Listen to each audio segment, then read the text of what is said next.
dans votre magazine multiculturel Carrefour. Que faire après l'école? Voilà la question qui s'y pose beaucoup d'adolescents. Pour les aider à répondre à certaines questions et pour les aider à voir plus clair, cette émission parlera aujourd'hui du choix de la formation professionnelle des jeunes migrants. Parce qu'en moyenne, les jeunes étrangers quittent les systèmes scolaires plutôt que le collège suisse. Ils s'affrontent de nombreux obstacles, comme par exemple l'apprentissage de la langue, le manque de soutien familial et social ou les discriminations dues à leur permis de séjour. En conséquence, ils ont plus de difficultés à s'intégrer aux formations professionnelles et par la suite au marché du travail.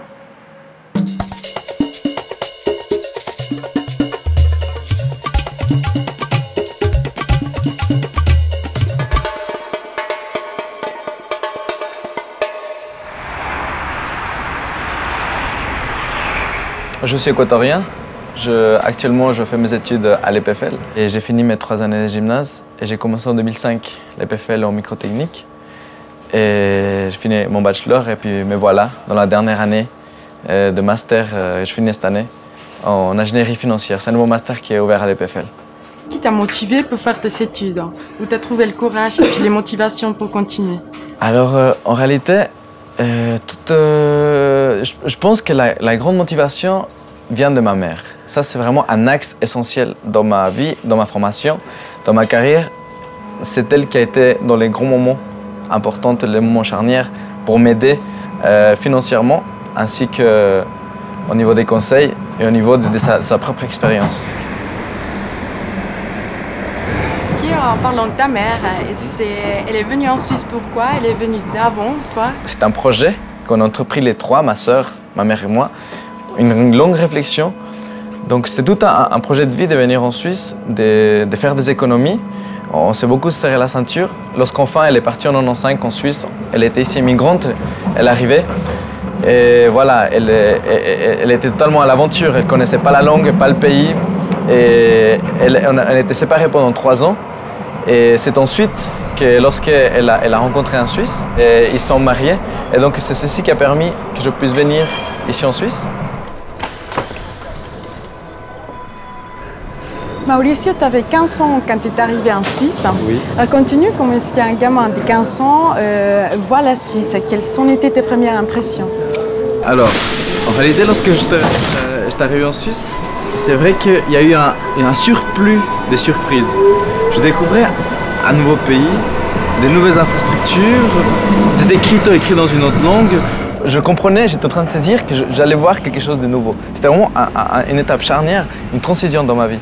Et à cette époque, j'avais 15 ans, mes idées étaient très claires parce qu'en Équateur, nous avons longuement discuté avec ma mère, avec ma famille.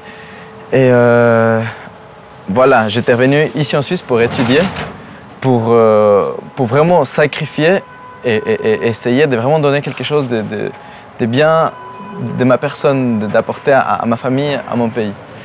Mauricio, quand tu as fini le gymnase, comment est-ce que tu as choisi ta formation professionnelle? Est-ce que tu le savais déjà? C'était passé comment? Oui, alors en réalité, il faut savoir qu'il y a 2 aspects importants.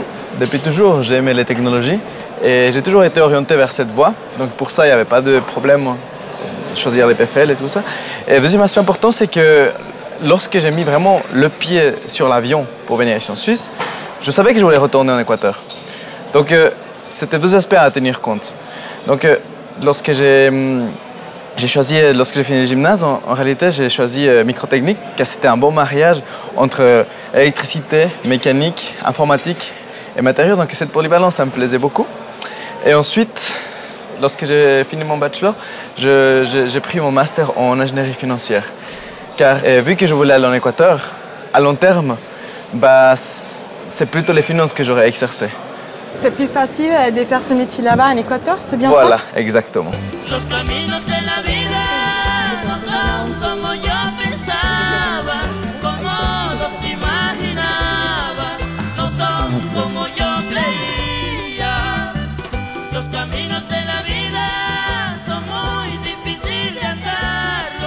Comment est-ce que tu te sens aujourd'hui en Suisse? Tu te sens plutôt adapté, intégré? Comment est-ce que tu te sens? Actuellement, je peux dire que je suis intégré en Suisse. Finalement, je me suis naturalisé l'année passée. Donc c'était vraiment l'achèvement de mon intégration.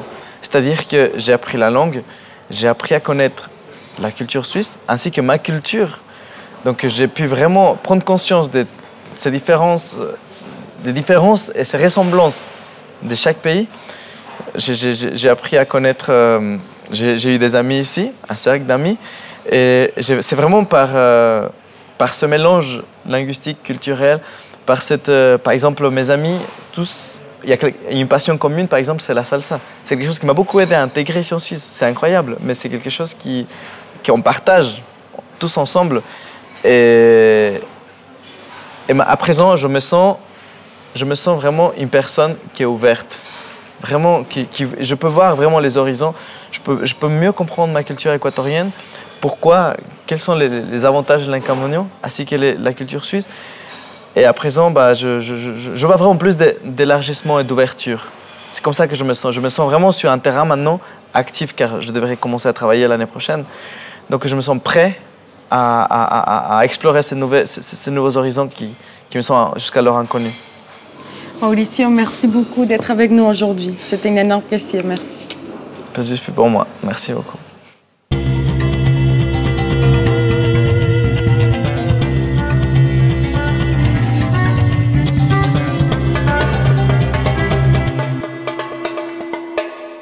Je viens à l'EPP pour trouver mon choix professionnel. Puis voilà. Et tu sais déjà quoi faire? Ouais, je vais faire l'école de commerce, puis par la suite, je vais faire travailler dans une banque. Et qu'est-ce que tu as choisi déjà ta formation professionnelle? Oui. Tu veux faire quoi? Employé de commerce. Puis je suis en train de choisir ma place d'apprentissage là, en ce moment, parce que j'ai toujours pas trouvé. Puis je suis en train de chercher une place de stage parce que c'est difficile à trouver en employé de commerce. Donc voilà. Tu es présenté combien de fois pour une place de stage? 49. Et c'était toujours la réponse non? Et pourquoi? Ils t'ont dit pourquoi? Parce que soit ils n'avaient pas de place, soit ils n'avaient pas de travail pendant que je demandais, puis soit ils prenaient plus de stagiaires. Alors voilà. Je suis ici pour trouver une place d'apprentissage de technicien dentiste.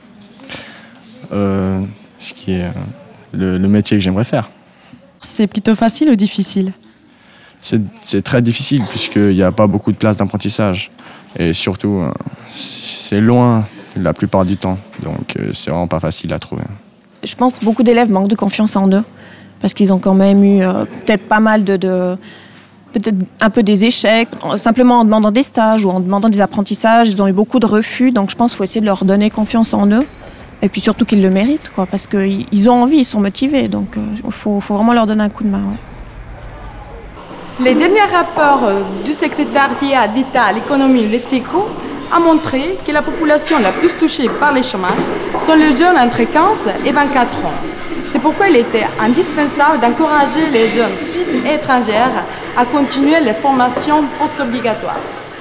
Vous êtes docteur en sciences économiques et sociales et professeur à la Haute École des Travail Social à Genève. Et nous aimerions savoir quelle est la situation des jeunes migrants, des jeunes qui ont entre 15 et 24 ans. Bon, il faut dire qu'il y a une grande variété de situations. Si on entend par jeunes migrants, des jeunes qui sont arrivés en Suisse vers la fin ou après la scolarité obligatoire. Parce qu'il y a aussi les jeunes qu'on peut qualifier comme issus de la migration, c'est-à-dire qui sont les enfants des migrants qui sont venus vivre en Suisse, mais sont nés ou ont fait toute leur scolarité en Suisse. Parmi les jeunes migrants, on trouve des jeunes dont les parents, par exemple, ont été très formés dans leur pays d'origine, d'autres dont les parents ont un niveau de formation plutôt faible. Et donc, ça va aussi affecter leur propre situation et trajectoire scolaire.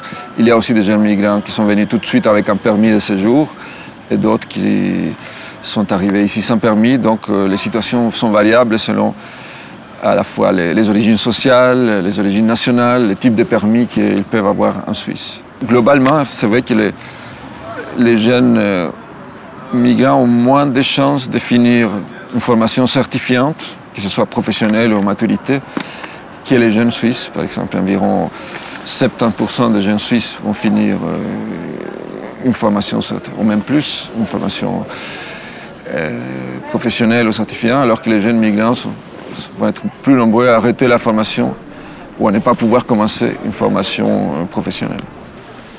Ouais, on sait que, par exemple, que la plupart des chômeurs de longue durée en Suisse sont des personnes qui n'ont pas de formation. Donc il est clair que la formation est un atout très important dans une société où l'emploi est de moins en moins garanti, où il faut de plus en plus s'adapter à une certaine transformation des qualifications, des exigences des employeurs. Donc si on a déjà une formation de base, c'est plus facile de passer d'un emploi à l'autre, de pouvoir s'adapter à un marché de travail en évolution constante. Et quelles sont les mesures à prendre? Il faut faire quoi pour assurer cette égalité des chances? Il y a plusieurs types de mesures. Tout d'abord, sensibiliser les enseignants et les orientateurs à la fin de la scolarité obligatoire que ce n'est pas parce qu'un jeune vient d'un milieu modeste ou parce qu'il vient d'un milieu étranger, il ne peut pas faire une scolarité longue. Donc il faut donner une chance pareille à tout le monde à ce niveau-là. Il faut un travail aussi de sensibilisation avec les employeurs qui parfois ont des préjugés à l'égard des jeunes de certaines origines. Une autre mesure importante, c'est que les jeunes qui ont un statut juridique précaire ne restent pas trop longtemps avec ces statuts parce que ça les bloque dans leurs possibilités. Et un quatrième niveau, je dirais, c'est une implication plus grande des parents dans les systèmes de formation à travers une meilleure information, mais aussi à travers une sollicitation positive de la part de l'école à leur égard, et pas seulement à travers des injonctions un peu impératives. C'est très important parce que un des principes fondamentaux des sociétés démocratiques, c'est justement que, indépendamment de sa naissance, de son origine sociale, chacun puisse avoir les mêmes opportunités dans la vie. En fait, je suis venue à la fin de 2000, donc c'était presque 2012, donc j'avais vers 17 ans. Puis je suis venue par regroupement familial, parce qu'en fait mon père il était déjà là avant, et puis après tous les problèmes qu'il avait dans mon pays, donc en Serbie, ex-Yougoslavie, donc il a décidé qu'on vienne ici, donc toute la famille. J'ai commencé tout de suite l'école par la connaissance, donc j'ai trouvé qu'il y a une classe d'accueil pour les étrangers, donc qui vont apprendre la langue, et puis ça durait à peu près une année. Et donc ça m'aidait donc surtout pour apprendre la base, la culture ici, et puis pour s'intégrer un peu. Donc vraiment j'ai appris ici des choses basiques. Puis grâce à mon responsable, donc le monsieur Jacquemin, j'ai réussi à rentrer dans une école, donc ça c'est vraiment une école pour les Suisses, donc c'était l'EPP à Saint-Maurice. Donc c'est une école en fait pour les gens qui finissent le cycle, donc qui dure entre une année et 12 ans. Ils peuvent faire après cette école soit un apprentissage, soit continuer à l'école de commerce, n'importe quelle. Et puis donc après 12 années de là-bas, j'ai commencé l'école de commerce. Alors la classe CASPO, c'est la classe de scolarité post-obligatoire qui offre aux jeunes arrivés en Suisse ne parlant pas le français la possibilité de suivre une année d'école à plein temps pour apprendre notre langue, pour découvrir notre système de formation et pour faire des choix de profession.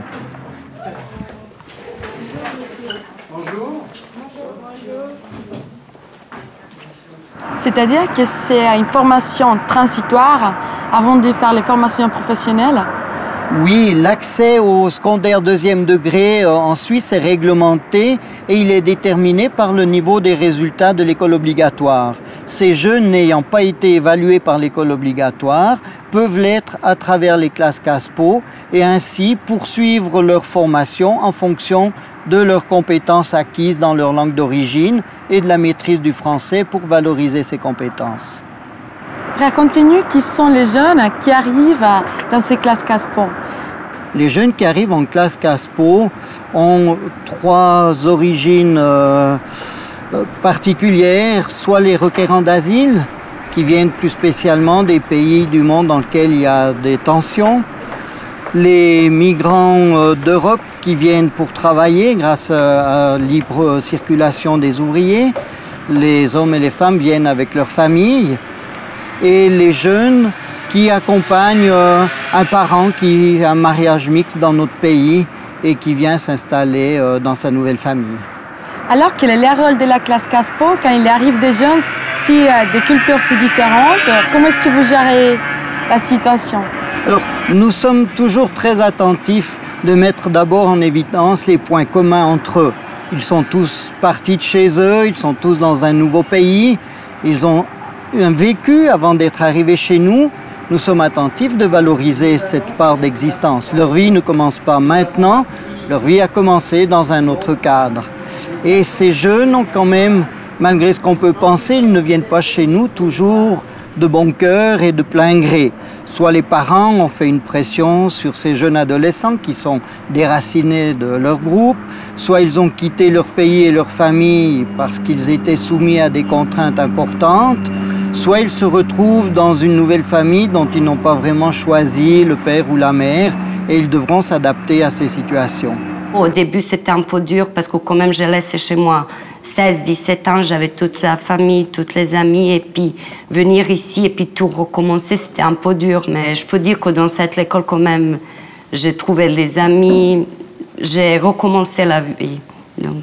Et pourquoi faire maintenant un CFC, un commerce? Est-ce que depuis chez toi, tu avais déjà ces sentiments de ce que tu voulais faire? Parce que chez moi, en fait, j'ai fini l'école obligatoire et puis j'ai fait 12 années de l'école de commerce. Et puis c'était vraiment quelque chose qui me plaît. Et puis j'avais envie de faire ça. Mais bon, quand je suis venue ici, je n'ai même pas pensé que je vais faire ça parce que c'était vraiment à l'époque imaginable. Mais après, petit à petit, avec les années, j'ai vu qu'en fait, je pouvais faire ça. Puis aujourd'hui, ça me fait plaisir, donc c'est ce qui me plaît un peu plus. Laurent, quel est votre rôle en tant qu'enseignante dans une classe d'accueil comme la classe Caspo? Alors, en tant qu'enseignant,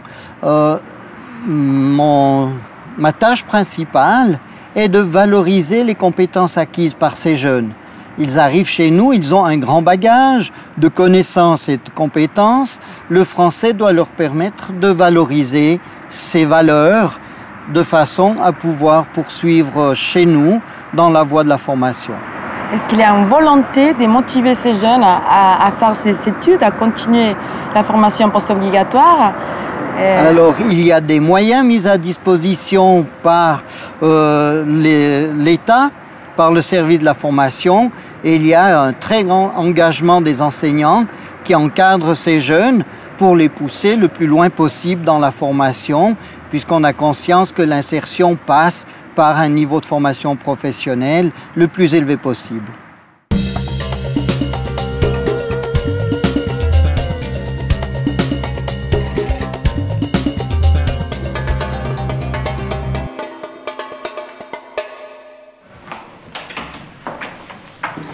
Merci, Madame Tahir Seyes. Et nous sommes aujourd'hui pour nous éclaircir sur certaines questions, par exemple pour les jeunes qui ont fini à l'école obligatoire, qui se demandent quoi faire après l'école, où est-ce qu'ils peuvent se faire enseigner et se faire conseiller. Alors, vous êtes ici à l'Office cantonal d'orientation scolaire et professionnelle du canton de Vaud, et en particulier au Centre Lausanne. Nous avons essentiellement deux missions. Nous avons une mission d'information. Et à ce niveau-là, nous avons donc les centres d'information sur les études et les professions, où nous allons entrer maintenant. Et puis, les psychologues conseillers et conseillères en orientation ont également la mission d'encadrer les jeunes et les moins jeunes, mais là on parle des jeunes, pour les aider en collaboration avec les parents et les enseignants à élaborer un projet de formation et surtout à le réaliser. On ne peut pas élaborer un projet professionnel si on ne connaît pas au préalable la culture dans laquelle ce projet va s'inscrire, les exigences de la formation et la langue. Un jeune tout seul, surtout un jeune d'origine étrangère, il a beaucoup d'éléments à intégrer avant de pouvoir s'investir dans un projet professionnel. Et c'est important pour les jeunes d'origine étrangère, mais c'est important pour tous les jeunes de manière générale, que les parents soient aux côtés des jeunes, que les parents les motivent, que les parents préparent les différentes prestations, les différents cheminements qu'ils doivent faire. Vous savez quels sont les obstacles qu'elle rencontre quand elle veut commencer la vie professionnelle? Je dirais que les obstacles que rencontrent les jeunes de manière générale, c'est parfois une méconnaissance des métiers. Donc, en premier lieu, il convient d'explorer tout ce qui concerne la formation scolaire, la formation professionnelle. Une fois qu'on connaît les métiers, les filières, les formations, il faut aussi se connaître soi-même. qu'est-ce qui m'intéresse, qu'est-ce qui me motive, quels sont mes points forts, quels sont mes points faibles. Et pour faire tout ce travail d'analyse, eh bien, évidemment, les parents sont précieux, les enseignants aussi, mais les psychologues conseillers en orientation ont la formation spécifique qui leur permet vraiment d'accompagner le jeune dans ce processus et dans ce cheminement. Madame Tar, est-ce qu'il y a une limite d'âge pour entrer à faire une formation professionnelle? De manière générale, il n'y a pas de limite d'âge supérieure. Mais alors, ça pose un autre type de problème, c'est-à-dire qu'évidemment, un adulte de 25, 30, 35 ans pourra peut-être pas forcément avoir un statut d'apprenti qui gagne dans les 300, 400, 500 francs par mois. Par contre, un adulte peut toujours faire ce qu'on appelle l'article 32, article 32 qui se réfère à la loi sur la formation professionnelle et qui permet à toute personne qui a une fois et demie le temps de l'apprentissage d'expérience dans un métier, de passer les mêmes examens que les jeunes qui font un apprentissage et d'obtenir un CFC, c'est-à-dire un certificat fédéral de capacité.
Se pousse pour avancer noter le main sur l'épaule nord, c'est pas les rôles et danses, inspire les ronds de l'humanité.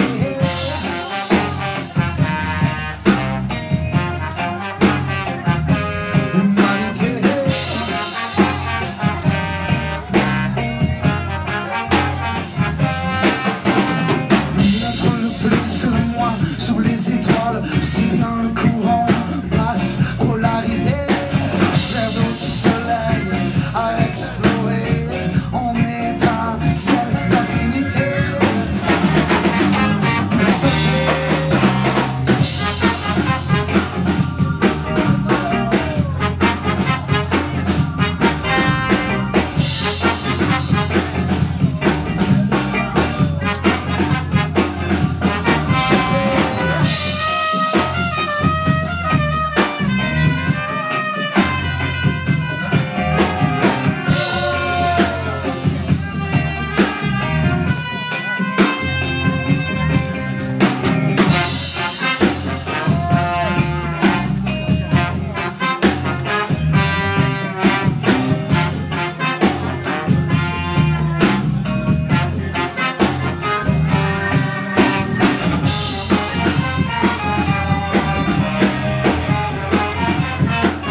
Sur notre site internet www.alavistatv.net, vous pouvez trouver des informations plus détaillées sur les thèmes d'aujourd'hui et aussi sur les thèmes traités dans nos précédentes émissions. Vous pouvez aussi revoir nos émissions, nous écouter vos commentaires et nous envoyer vos activités multiculturelles. Merci pour votre fidélité. On se retrouve, comme toujours, le mois prochain pour découvrir d'autres visages de la vie multiculturelle en Suisse. À la prochaine et à la vista! Est-ce que la nuit est à nous? Toute la nuit. Vous n'avez pas de cours demain, c'est tranquille. On vous propose une chose très simple, une petite participation rythmique.